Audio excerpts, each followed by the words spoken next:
Ayan po mga kabakal, nagbabalik ang inyong kabakal. Mga kabakal, ang ating po makikita ngayong tutorial ay pipe ito na naka 95 degree na mayroon siyang malaking gap. At mayroon na tayong tutorial nito nung una pero naka 45 degree siya, pero ito 90 degree siya. So kaiba to doon at kaiba naman ito dahil malaki ang gap nito kaysa doon sa una nating tutorial.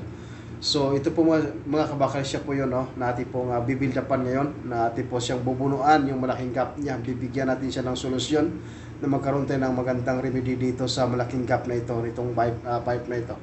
Tingnan nyo mga kabakal. So yan po mga kabakal, ang ating pong bigyan ng solusyon yan. Tara, panurin natin. Tama po mga kabakal, ito po yung ating bibigyan ngayon ng remedy na ating pong pipe na malaki ang gap na naka 90 degree. So yan po yung gap na nakabakal yan. Kita natin yung malaking gap niya. Yun po yung ating sundan. Kung ano yung una nating tira dyan sa first pass natin doon sa walang gap, jump deep po natin siya. Gawang pattern na magiging bilog siya, magiging circle doon sa may unang pass natin.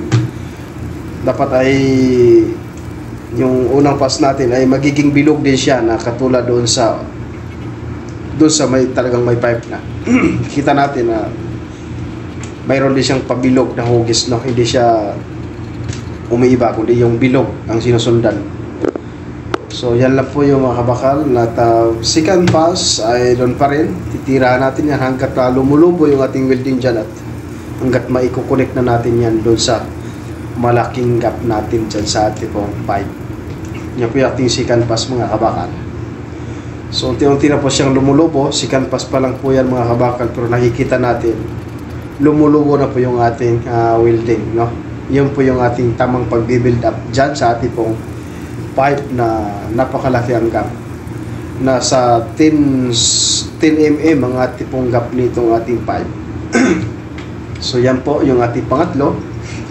Ay kita natin unti-unti na siyang lumalapit doon sa pipe natin sa malaking gap, no? Yun yung ating pangatlo. Ito yung pang-apat na ating pong welding. At nakikita natin ngayon ay malapit na siya, dumidikit doon sa ating pong pipe, no? Ito yung pang-apat. Ang pagdidikit na yun mga kabakal, ang gagawin natin dyan ay gagrinder natin siya ng maayos. Yun po yung dapat natin gawin dyan. Pagkatapos yan ay i-grind natin siya ng maayos. Yan, nabibuild up na po yung ating butas, nawawala na yung ating butas. Gagawin natin dyan ay i-grind natin ng maayos. Yan po, sinusurkat na po natin kabakal. Nag-grind na po siya. Yan.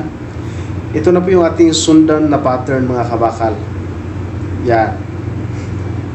Yung minamarkingan natin, yun yung portion na may gap siya nung ating binibuild upan. So ngayon ay mag-start na tayo doon sa ating pang final, no?